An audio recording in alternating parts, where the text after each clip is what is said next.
Hi everyone, and welcome to the 7th lesson in our Inspector Calls or An Inspector Calls GCSE revision guide. If you haven't seen anything from my channel so far, what we're doing here is we're going through all of the key characters, key themes, giving you lots of key quotes, model paragraphs, and we'll also be doing some full model answers, essays, level 9 stuff on an Inspector Call. So if you're doing this at GCSE this year, definitely a good choice to show up. If you're doing this in the next year or two, I still think really good to get ahead and be really strong on the texts that you're going to be doing in your literature exam. So in previous weeks, we have been looking at Mr. Birling, Eric, Eva, the inspector, Gerald, Mrs. Birling. Today, we're going to be finishing off the characters with Sheila. So if you haven't seen any of those previous videos, highly recommend those. Moving forwards over the next few weeks, we're going to be looking at some of the key themes. And again, just sort of breaking down some model paragraphs and answers on all of that. So let's talk about Sheila.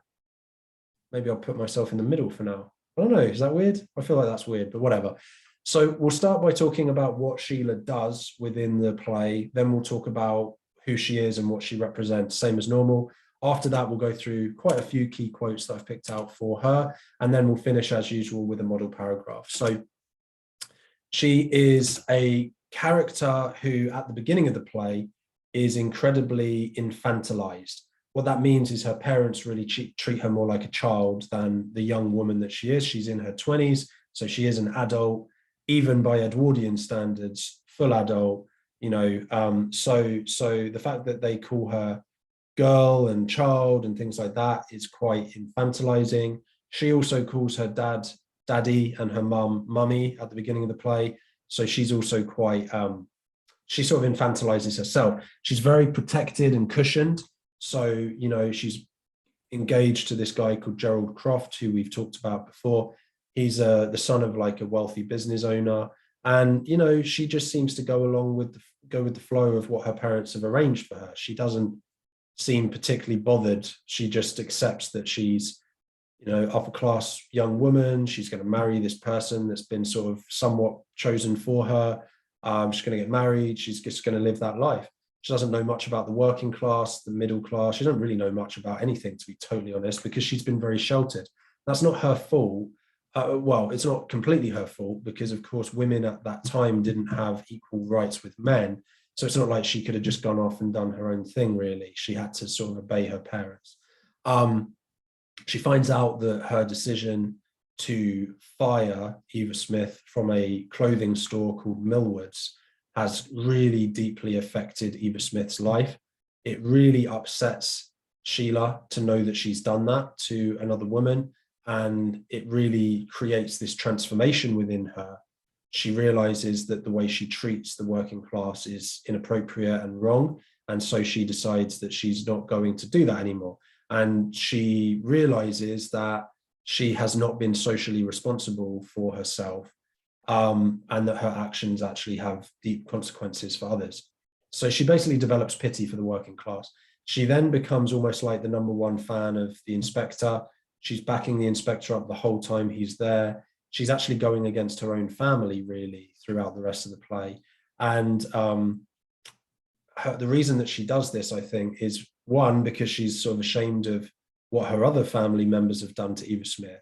And she wants them to, you know, basically repent of that. It's not technically a religious thing, but you know what I mean? Like to just be sorry for it. And she also seems to just want the truth to come out, even if it does harm her family. She would rather that the truth came out and they could start a clean slate and do the right thing. And she never changes back. She never, you know, she doesn't sort of learn some things and then go back to being how she was at the start. She fully changes.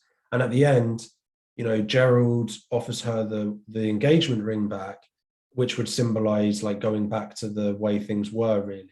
And she doesn't do it. She says, I can't go back to this. I'm, you know, scared of the way you talk and all that sort of stuff. So yeah, she is a pretty heroic character. She's a very positive. Basically, she is what J.B. Priestley wants young women and young men to be. So that's why I've said that she represents hope, because JB Priestley has this hope for the future generation that they will learn from some of the mistakes of their parents in the past. She's a dynamic deuteragonist, so she's not the main character, but she is one of the more prominent characters. And she's dynamic because she does change. And as I said, she transforms. She doesn't just change a little bit, she fully changes. She goes from this infantilized little girl, basically, that just does what mummy and daddy wants, to being this strong, empowered woman who makes her own decisions, goes against her parents. And part of the reason why that's also important is because she does represent this new generation of upper class women. And she's clearly very different to her mother, Sybil. And she represents first wave feminism and sort of the suffragette movement and a lot of what was going on at the time. So good quote, or not good quote, sorry, good context to remember for Sheila is that in 1918, women got the right to vote. Okay, it wasn't equal to men, but they got the right to vote. So men could vote at 21, women could vote at 30 in 1918. In 1928, so 10 years later, women finally got an equal vote. So then the men and women could both vote at 21 years old. So that was a huge milestone in women's rights, obviously, to be able to have the right to vote. And we get the sense that people like Sheila are the women that were in the suffragette movement, in that first wave feminist movement, that were pushing for those progressions into gender equality. Okay, so that is Sheila, that's what she does and who she is. And yeah, let's move into some quotes. This is going to be weird. I'm now Sheila Birling. There you go. That is a haunting image, but it looks weird if I put it up top, so whatever. Anyway, so yeah, we've got loads of quotes to get through. So she was a pretty girl in her 20s, early 20s, pleased with life and rather excited. So again, we get this like sense of what you might call ignorance is bliss at the beginning. So she isn't unhappy being this coddled, infantilized woman. And think about it. It's like the, metaphorical equivalent of like never leaving the womb. Like she's just fed and clothed and padded and kept safe. And that's not a good thing for a human being. It's better for human beings to face reality and truth and build their own life and stuff, obviously. But it is also very comfortable. So the fact that she's pleased with life and excited, it makes sense. Like she hasn't been exposed to any of the corruption of 1912 England. So she doesn't know. She doesn't know what's going on. She doesn't know. She doesn't even know the consequence of her own actions. Yes, go on, mummy.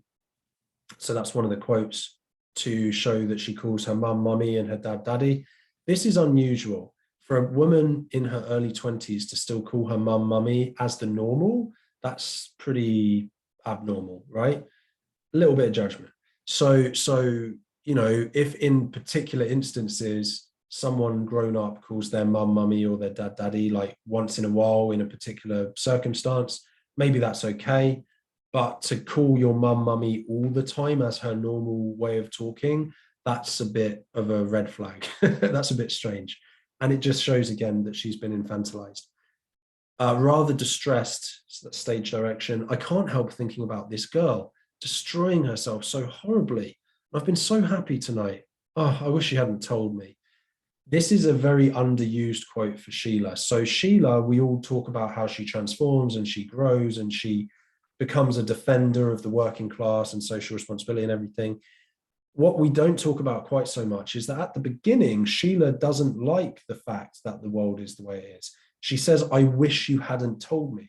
So at the very beginning, she almost really wishes to stay ignorant. She would rather not know what the world is really like because it upsets her to know what the world is really like. So it's actually a really interesting thing to put in with Sheila. Everyone in the exam is going to put in, Sheila transforms and she defends social responsibility and this and that. True. You're going to get marks for that. But if you can say, initially, Sheila is actually hesitant to find out the truth about the world, find out about her social responsibility, find out about what's going on, I think that makes her a much more realistic character. I think that if you found out, or I found out, that I was doing something quite wrong, or there was something quite badly wrong with something in the world, you're not immediately just going to be like, okay, we got to fix it. There's going to be a little process of pain, right? Of pain. So I'll give you a quick example. I went out to Mwanza in Tanzania a few years ago with this amazing charity I work with called Railway Children. And I found out some things that I really wish I didn't know about what happened to those young kids in that village or that town, sorry, like horrific, terrible things that happened to these poor, poor children. And so obviously my reaction after finding out eventually was, I want to do something to help, of course. But there was that moment of pain to begin with, of like, that is just such a horrible thing to know that happens, that you initially I was like, I almost wish I didn't know that, because it's upsetting, right? So that's what Sheila's going through at the beginning. There is pain in her process, and you can talk about that. And it makes her much more human, and it makes her much more relatable as a character. These girls aren't cheap labor, they're people. Great quote, very common quote. You've got the juxtaposition here between the cheap labor and the people. So obviously Mr. Birling treating the women in his factory as cheap labor is very dehumanizing. He is not treating them as human beings, he's treating them as labor, which removes their humanity and turns them into nothing more really than machinery or something, right? But this is part of that growth and transformation of Sheila. She realizes, but they're not labor, they're people. And that makes all the difference. The little dash in there also helps. Lots of Sheila's speech has lots of hyphenation, and that shows the spontaneity of her speech. Like she's really speaking her mind. She's really going on this journey at the time. Whereas Birling doesn't use quite as much hyphenation. When he does, we know it's because he's trying to cover his arse, basically. He's trying to think of a good answer to a question rather than actually working it out in his own mind. He's trying to go back through like his public facing image, because that's what he cares about. Sheila doesn't care at all about her public facing image, which is another thing that's really great about her. She was a very pretty girl. That didn't make it any better. So the fact that Sheila admits her jealousy towards Eva is really great truth as well. So she doesn't sugarcoat it. She tells the truth as she sees it. And she says, look, you know, she was a pretty girl. I was jealous of her. She put the dress on in front of her and she looked amazing. I put on the dress and I looked like crap, basically, and I hated it and I got her fired for it. So she's very bluntly honest, Sheila, which is great. I went to the manager and told him this girl had been very impertinent, and again, the hyphenations, she's living through the experience in this moment. She's not trying to filter it. She's not trying to sugarcoat it. She's trying to tell the truth, even though she's ashamed of what she's done. Again, all of this makes Sheila really likable as a character. If I could help her now, I would. Again, I believe that she's telling the truth. Think about how this juxtaposes Mr. Birling and Mrs. Birling, right? So, you know, when Mr. Birling finds out that Eva, was harmed, he's like, yes, terrible business, but why are you here, Inspector? Doesn't care. He doesn't care. Sybil says, I take no responsibility. And, you know, I did what I think was my duty. And I give charity to deserving causes, you know. So they're being honest, but their honesty is like, we don't care about these other people. We don't care about the working class. Whereas Sheila is bluntly honest, but she desperately cares. And she runs out crying, right? She runs out crying from the room. She desperately cares about what she's done, and she's deeply affected by it, and she's horrified by her choices. And that's why she has such an extreme transformation arc, because she actually cares. I'll never do it again to anybody. I feel now I can never go there again. So you got the repetition, never, right? So that repetition also shows her sincerity. She's a sincere character. We can believe what she says. Again, all of this is not a coincidence. Priestley is using her as a model of how someone who is more capitalist or less socially responsible can transform. Why, you fool, he knows, of course he knows. And I hate to think how much he knows that we don't know yet. You'll see. So very dramatic language from Sheila here. But the fact that she calls her dad and her mum at different points in the play a fool, short sentences, very dramatic sentences, lots of tension. All of this again marks the fact that Sheila is really invested in Eva Smith and getting to the bottom of everything. Right, a few more quotes, then we'll do our model paragraph, which hopefully we've got some time to do, which is good. You mustn't try to build up a kind of wall between us and that girl. If you do, the inspector will just break it down, and it will be all the worse when he does. So she's using metaphor here. She's explaining that she understands that there's this kind of wall or divide. I think she's talking about class division here at this point. And she's trying to explain to her mum why she mustn't make these ridiculous divisions between the working class and the upper class, between the truth and lies, between herself and the inspector. There's all these walls she's building up. And Sheila knows that none of them will work. So it also shows that she has faith in the inspector. And as I said, she's probably the #1 fan of the inspector. So that makes sense. He's giving us the rope so that we'll hang ourselves. So again, she's using this kind of very brutal imagery, metaphorical imagery, this idea that they're going to hang themselves with their lies. It gives this sense of justice to some extent, this idea that, you know, the capitalists, upper class, that Priestley hated, this whole thing is that he hated them, even though he goes way too far, but whatever, is that they're going to hang themselves. You could argue that this quote also links to the war, because Priestley believed that the war was caused by capitalism and capitalist greed. I don't think that that's completely accurate at all, but that's the argument he's making. And so when he's talking about the upper class giving themselves the rope to hang themselves, I do think he's also talking about all the death and destruction that comes from World War I and then World War II, because of his opinion, which is that it was from capitalist greed. Bitterly, I suppose we're all nice people now.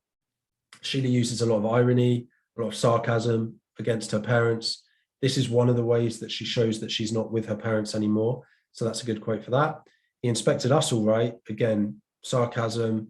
She kind of admires the inspector. So when she says that he inspected us, I think that she's saying this in admiration. Like, look at what he's managed to do, to inspect us, to break us down, to get rid of all the BS, basically. It frightens me the way you talk. This is from the very ending of pretty much the very ending. So Sheila, last few pages. So Sheila, as I said, she won't go back. She doesn't go back to being the way that she was at the start. She doesn't go back to being infantilized. She doesn't go back to treating the working class the way that she did before. But it's more than that. She's actually like alienated from her own family now, because they are going back. Gerald is going back. Mr. Birling is going back. Mrs. Birling is going back, right? Eric doesn't go back either. He also represents this hope. But it scares her. She doesn't understand how her parents could have gone through the same evening that she has, learn the things that they have, and not take it more deeply seriously. And so it scares her. Cool. I've actually quite enjoyed the full screen version, but obviously I can't do that when I'm doing the paragraph now. So I'm just going to move back to the paragraph. So what can we take from Sheila? What sort of significance does she have? There's loads, right? I think that, you know, you could talk about her transformation arc. You could talk about her representation of upper class women, her representation of feminism, her representation of hope. I'm personally going to write a paragraph for you on representation of hope, because I think that that's a really good one. Yeah, let's just start there and see where this goes. I was ill all last week, so if my brain is still not 100% today, I apologize. I will do my best to create a level 7, 8, or 9 paragraph here in the next 5 minutes or so. Okay, so, oh, straight away, that's far too big. Let's go down. Okay, so one of the ways that Sheila is presented as being very important is the fact that she represents hope. We note this through her transformation and the way that she comes to defend social responsibility and the working class. Firstly, we see a moment of anagnorisis. That's a very fancy word for a moment of realization, basically. We see a moment of anagnorisis when Sheila states they aren't cheap labor, they are people. The juxtaposition shows that Sheila now sees that the working class deserve respect the same as everyone else.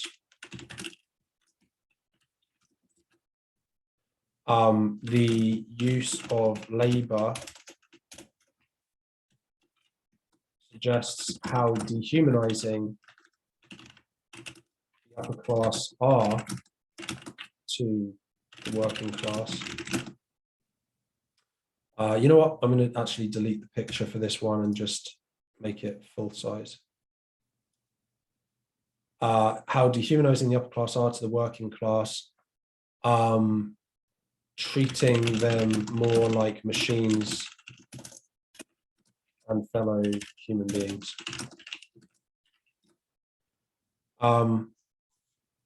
Her defense of working class and social responsibility never wavers throughout the rest of the play. She speaks to her mother in metaphors about the wall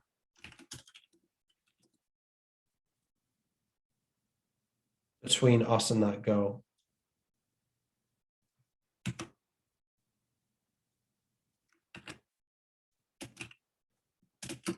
This imagery suggests the class division of Edwardian England and how she believes it is really bad.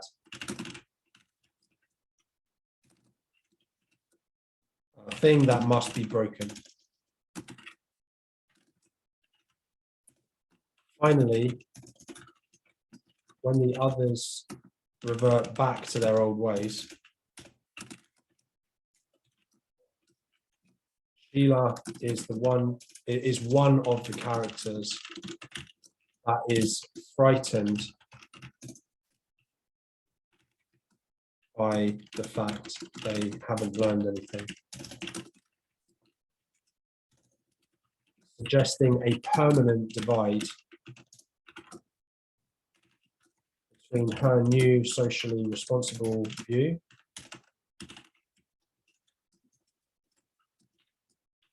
and the selfish views of her family and